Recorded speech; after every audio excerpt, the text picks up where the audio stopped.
जय सिया राम। तो आज हम अपने प्यारे कथा रसिक श्री सीताराम जी को उनकी एक बहुत ही अद्भुत दिव्य भक्ता का चरित्र श्रवण कराने वाले हैं। महाराष्ट्र में निवास करने वाली एक महान भक्ता, गृहस्थ थी, न ज़्यादा पढ़ी लिखी, दिन भर घर के काम करने वाली, पूजा पाठ देखा जाए तो ना करने वाली, मंदिर ना जाने वाली, लेकिन फिर भी अद्भुत महान भक्ता। उनका नाम था श्री सखूबाई जी। महाराष्ट्र में आपका जन्म हुआ। करहार नामक गांव में आपका निवास स्थान था, ससुराल था, जहां वे रहती थी। कृष्णा नदी के तट पे वे गांव था। विठलनाथ जी इष्ट देव थे। सदैव श्री विठल माझा विठल यही गाती रहती थी। सदैव ठाकुर जी के नाम का सुमिरन करती रहती। लेकिन ससुराल वाले विमुख प्राणी थे। ठाकुर जी में बिल्कुल निष्ठा नहीं थी। आप जितनी बड़ी भक्ता थी उतने ही विमुख आपके ससुराल वाले थे, जिन्हें आपकी भक्ति बिल्कुल रास ना आती थी। आप तो दिन रात माझा विठल विठल विठल राम कृष्ण हरि यही सब गुणगान करती रहती। लेकिन सास ससुर पति किसी को भी ये पसंद नहीं आता था। महान पापी लोग थे, भयंकर कष्ट दिया करते थे आपको। दिन रात आपको कुछ ना कुछ बातें सुनाई जाती, गालियां दी जाती, लात घूंसे मारे जाते, डंडों से पिटाई की जाती थी आपकी। महान वेदना सहती थी, लेकिन फिर भी कभी किसी से कोई शिकायत ना करनी, ना पड़ोस से, ना अपने घर में, यहाँ तक कि अपने ठाकुर जी से भी शिकायत नहीं करनी। कितना ही कष्ट सहती, लेकिन सदैव ठाकुर जी को प्रेम से याद करती। उन्हें अपने कष्ट कभी नहीं बताती थी।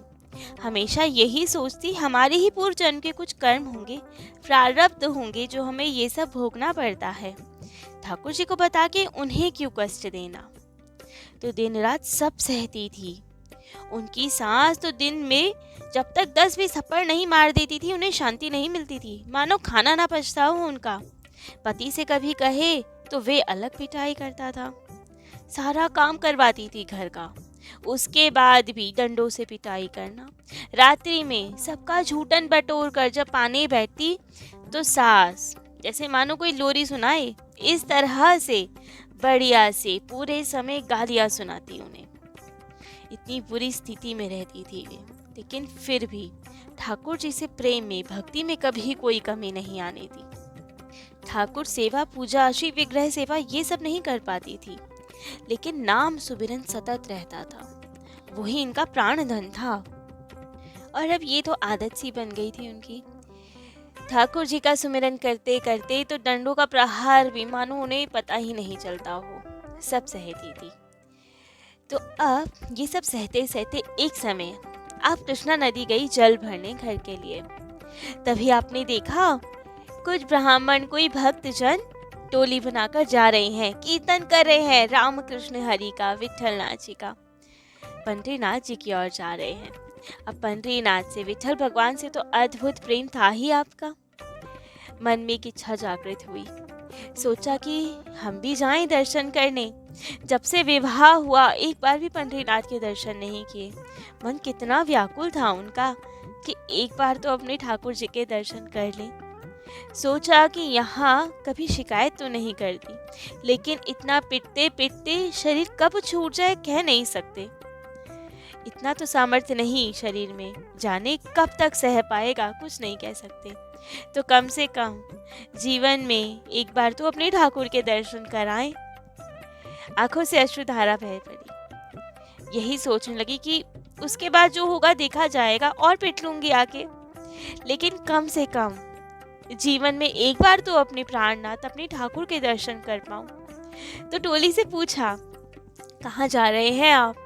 सबने बताया हम पंडरीनाथ ही जा रहे हैं। सही सोच रही हैं आप? तो मन में विचार आया, क्यों ना मैं भी चलूं। आज्ञा मांगी कि क्या मुझे भी अपने साथ ले लेंगे। सब भक्तों की टोली थी, सबने कहा अवश्य, जो जाना चाहे सब चलो साथ में, किसी को मना ही नहीं। अब तो सखूबाई ने घर पे नहीं पूछा, ना आज्ञा मांगी, ना कुछ। गगरी वही नदी के किनारे रखी और आज भावावेश ऐसा, प्रेम ऐसा उमड़ा कि चल दी उस कीर्तन टोली के साथ। आज घर परिवार की चिंता नहीं की, क्योंकि पता है यदि घर में पूछेंगी तो पिटाई के अलावा तो कुछ नहीं मिलेगा। क्या पता इतना ही पीट दे कि प्राणांत हो जाए। तो कोई बात नहीं, आके पिट लूंगी, लेकिन अभी तो अपने ठाकुर दर्शन को जाऊंगी, जल्दी यात्रा के साथ निर्भय होकर। लेकिन अब आसपास के लोग सब तो सहयोगी नहीं होते ना, भक्त के तो खिलाफ बहुत लोग होते हैं। वैसे ही उस गांव में भी थे चुगली करने वाले, जो किसी का सुख नहीं देख सकते थे। तुरंत आ गए आपके घर पे। घर आके अपने सास ससुर को बताया कि जानते हो तुम्हारी बहू कहाँ गई है। उन्होंने कहा हाँ, जल भरने गई है। कह रहे नहीं, जल भरने नहीं गई है, गगरी वहीं छोड़कर चल दी है पंडरीनाथ के दर्शन करने। देख लो कैसी हो गई है तुम्हारी बहू, आज्ञा लेनी भी जरूरी नहीं समझी तुम्हारी। अब ये सुन के तो सास ससुर पति सबको बहुत क्रोध आया। अच्छा, इतनी हिम्मत बढ़ गई है सखुबाई की, बिना पूछे हमसे जाने को तैयार हो गई। ये तो ठीक नहीं किया उसने। तब तो सब दौड़े हुए गए यात्रा के पीछे, और कितनी ही देर लगनी थी, क्योंकि कीर्तन करते हुए जा रही थी यात्रा, खूब आनंद में डूबी हुई। और ये सब गुस्से में दौड़ते हुए गए और आखिरकार पकड़ ही लिया सखू भाई को। वहीं से मारते पीटते घसीटते हुए घर ले आए। सखू भाई रुदन कर रही है, कह रही है कृपा कीजिए, एक बार मुझे मेरे ठाकुर के दर्शन करने दीजिए, फिर कभी नहीं जाऊंगी, कुछ नहीं कहूंगी, सब सहूंगी, बस एक बार मुझे मेरे ठाकुर के दर्शन करने दीजिए। लेकिन आज कोई नहीं सुन रहा है। वैसे भी कभी नहीं सुनते थे उनकी तो, लेकिन किसी ने नहीं सुनी। खूब मारा उन्हें। इतने निर्दयी लोग। सास ने कहा कि ऐसे नहीं सुधरेगी ये, बहुत अपनी चलाने लगी ना, हाथ पैर तोड़ दो इसके, तभी मानेगी। लाठी डंडों से हाथ पैर तक तोड़ डाले, तब भी चैन नहीं मिला। भीतर कमरे में खंबे से बांध दिया सखू भाई को कि अब यहीं पड़ी रहे, ना भोजन मिलेगा ना कुछ मिलेगा, यहीं पड़ी रहे, रोती रहे, कहीं नहीं जाना। बहुत हिम्मत कर ली आज तो सखू भाई के भी सब्र का बांध टूट गया, क्योंकि ठाकुर जी के दर्शन करने जाने थे और वो नहीं हो पाए। अब तो खूब रुदन करने लगी, ठाकुर जी को पुकारने लगी कि मेरे ही इतने दुर्भाग्य है कि आपके दर्शन तक नसीब में नहीं है मेरे। काश एक बार दर्शन कर पाती, फिर प्राण छूट जाते, कोई दुख नहीं होता, लेकिन आज आपके दर्शन नहीं मिल पाए मुझे। यहाँ बंद गई, क्या करूं, कैसे आऊं आपके दर्शन करने। खूब रो रही हैं, कह रही हैं ठाकुर जी से हम में प्रेम भी तो नहीं है ना, कैसे ही आए आपके पास। गोपियों में प्रेम था, उनको जब उनके पतियों ने रोका था आपके पास आने से, तो देह त्याग कर दिया था आपके विरह में, दिव्य देह से आपके पास आ गई थी। लेकिन मेरे हृदय में तो वो प्रेम भी नहीं है जो देह का त्याग कर पाऊं, आपके पास आ पाऊं दिव्य देह से। प्रेम की भी तो भारी कमी है मेरे हृदय में, इसलिए ही शायद आपके दर्शन को नहीं आ पा रही। खूब रो रही हैं आज तो, ठाकुर जी को पुकार रही है। आज पहली बार अपने भाग्य को कोस रही हैं कि मेरे भाग्य में आपके दर्शन नहीं, मेरे हृदय में आपके लिए प्रेम नहीं। ठाकुर जी भी कब तक सहते, अपने भक्त का दुख नहीं सह सकते। परीक्षा तो देते हैं, थोड़ी बहुत लेते हैं, लेकिन इतनी पीड़ा तो अपने भक्त की सहन नहीं कर सकते ठाकुर जी। अब बैकुंठ में बैठे ठाकुर जी विह्वल, उनके नेत्र सजल हो गए। हमारी भक्ता को कितना दुख मिल गया, हमारे पास नहीं आ पाई, वहाँ वो व्याकुल। उनकी व्याकुलता देख के माता रुक्मणी ने कहा, क्या हो गया नाथ, क्यों इतने व्याकुल हो। तब तो ठाकुर जी ने कहा, क्या करूं, भक्तों का कष्ट नहीं सहा जाता। रुक्मणी जी ने कहा, ये तो हम समझ गए, केवल भक्तों के कष्ट से ही आप व्याकुल होते हो। बताइए कौन सी ऐसी भक्त है या कौन ऐसा भक्त है जिसके कारण इतने व्याकुल हो। कहा, एक भक्ता है हमारी, बहुत दुखी है, हमें जाना है उसकी मदद करने के लिए, अब हमसे रुका नहीं जाएगा, तो कुछ दिनों में आएंगे हम, प्रतीक्षा करना हमारी। तब तो रुक्मणी जी ने कहा, ठीक, जो आ गया आप जाइए। अब तो ठाकुर जी आए, सखी का स्वरूप धारण करके आए। जहाँ सखूबाई बंदी थी वहां पहुंचे, सखू भाई को पुकारा, सखी, प्रिय सखी, यहाँ देखो। अब तो सखू भाई हैरान, इतने प्रेम से मुझसे कौन बात कर रहा है? मेरी कौन सखी? क्योंकि वे तो बाहर ही नहीं जाती थी, घर वाले छोड़ते ही नहीं थे, तो सखी आदि तो कहाँ बनती उनकी। और इतने प्रेम से तो आज तक किसी ने बात नहीं की। बहुत हैरान हुई कि कौन बुला रहा है मुझे। देखा तो सामने एक स्त्री खड़ी है, बहुत सुंदर। ठाकुर जी स्त्री का वेश धारण करके गए थे। देख के हैरान कि ये कौन है। कहा कि बहन, हमने तो तुम्हें कभी नहीं देखा, कौन हो तुम? हमें सखी बुला रही हो? तब उसने कहा, ठाकुर जी ने कहा, हाँ हाँ, तुम मेरी सखी तो हो। नदी किनारे तुम आंखें बंद करके विट्ठल विट्ठल कीर्तन करती हो, तब हमारी वार्तालाप होती है। तुम्हारी आंखें बंद रहती है ना, भावावेश में रहती हो, इसलिए मुझे पहचान नहीं पाई लग रहा है। हम रोज तो मिलते हैं तुमसे। तब सखूबाई ने सोचा कि हो सकता है ऐसा हो, क्या पता हमारा ही ध्यान ना आ गया हो। ठाकुर जी के ध्यान में लीन हो तो पहचान ना पाए हो इन्हें। तो कहा, ठीक, लेकिन तुम अंदर कैसे आई? ठाकुर जी ने कहा, उसकी चिंता मत करो, कोई है नहीं अभी घर में, हम आ गए। लेकिन तुम रो क्यों रही हो, दुखी क्यों हो सखी? आज जल भरने क्यों नहीं आई? जब इतने प्रेम से पूछा तो जो आंसू का बांध बचा के रोक कर रखा था वो छूट पड़ा। अब तो खूब रुदन प्रारंभ हो गया। सारी व्यथा, हृदय की सब व्यथा बता दी कि अपने ठाकुर जी के दर्शन करना चाहते थे, जा रहे थे पंडरीनाथ के दर्शन करने, लेकिन ससुराल वालों ने पकड़ लिया, खूब मारा, यहाँ बांध दिया, जाने नहीं देंगे। अब तो लग रहा है बिना ठाकुर के दर्शन के ही प्राणांत होगा, ठाकुर जी के दर्शन कभी प्राप्त नहीं होंगे हमें। और ये कह के वो खूब रोई।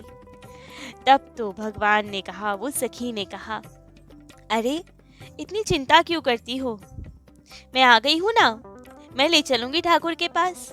सखू भाई ने कहा, नहीं नहीं, यहाँ से नहीं जा सकती, फिर से ससुराल वाले पकड़ लेंगे, फिर बहुत मारेंगे, मेरे साथ साथ तुम्हें भी मारेंगे, तुम चली जाओ, मेरे कारण इतना संकट में मत पड़ो। तब तो सखी ने कहा, नहीं, मुझ पे कोई संकट नहीं, मैं किसी से नहीं पीटूंगी, चिंता ना करो, मैं किसी के हाथ नहीं आती, मैं अभी तुम्हें मुक्त किए देती हूँ, तुम जाओ अपने ठाकुर के दर्शन करो। तब तो सखूबाई कह रही, संभव नहीं, पता लग जाएगा उन्हें, दोबारा पकड़ लेंगे।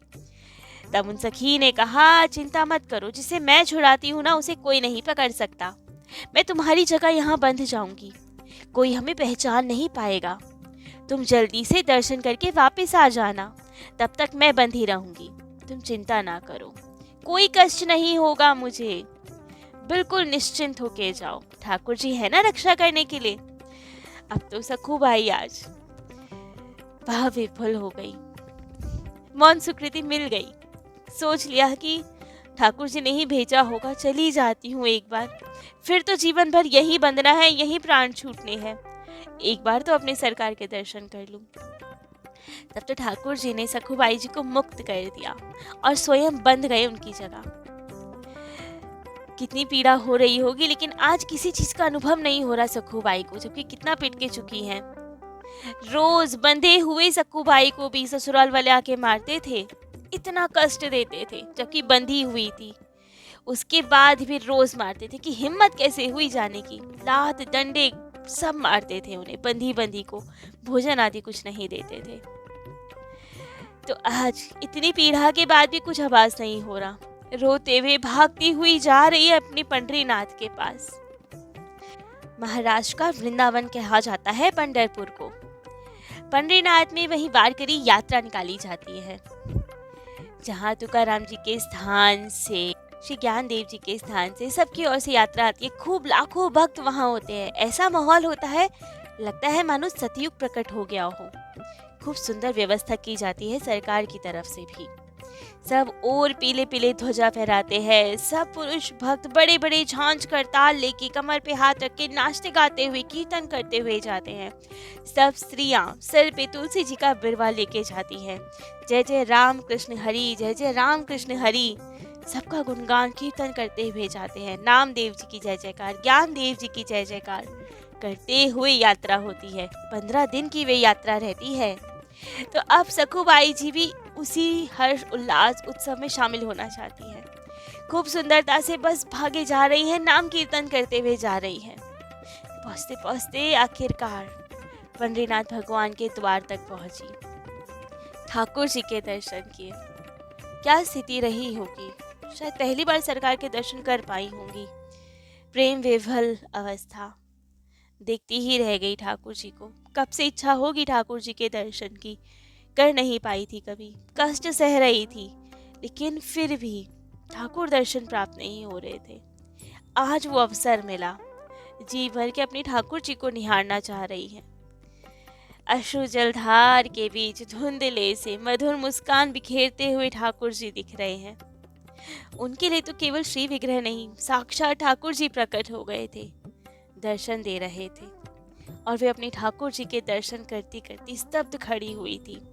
अष्ट सात्विक विकार उदय हो गए थे। अश्रु, कंप, पुल्क, कंठ अवरुद्ध, स्वर भंग, सम, मूर्छा, मृत्यु, ये सब होते हैं अष्ट सात्विक विकार। ठाकुर जी को देख के अश्रुधार फूट पड़े, कंपन होने लगे शरीर में, हाथ कांपने लगे, पैर कांपने लगे, सब शरीर की रोमावली खड़ी हो जाए, पुलक हो जाए, कंठ अवरुद्ध हो जाए, वाणी डगमगा जाए, स्तब्ध रह जाए ठाकुर जी को देख के, मूर्छा सी आने लगे। ये सब अष्ट सात्विक विकार है। और सर्वोच्च अवस्था होती है जब ठाकुर जी के विरह में प्राण संभालने भी मुश्किल हो जाए, मृत्यु हो जाए, ठाकुर जी की और प्राणों को भेज दिया जाए, उन पे प्राण न्यौछावर कर दिए जाए। तो यही सब अवस्थाएं अब सखुबाई जी के शरीर में प्रकट होने लगी एक एक करके। तो सखुबाई जी तो ये सब अवस्थाओं में खोई हुई ठाकुर जी को निहारे, अश्रुकंप सब हुए, लेकिन उनके घर पे क्या हुआ, वहां क्या स्थिति रही, कैसे संभाला ठाकुर जी ने? सखुबाई जी क्या दोबारा अपने घर लौट के गई, या उन्हीं सब अष्ट सात्विक विकारों की सर्वोच्च अवस्था जो होती है मृत्यु, मूर्छा, इन्हीं सब में रह गई? क्या करती है सखुबाई? अब मौका मिला अपने घर से दूर ठाकुर जी के पास आने की, और ठाकुर जी के पास आकर तो दूर जाने की इच्छा नहीं करती। तो क्या सखुबाई जी भी ठाकुर जी से दूर जा पाती है, आ पाती है अपने घर, या वहीं रह जाती है? होता क्या है, ये सब हम अपने प्यारे कथा रसिक श्री सीताराम जी को कल श्रवण कराएंगे।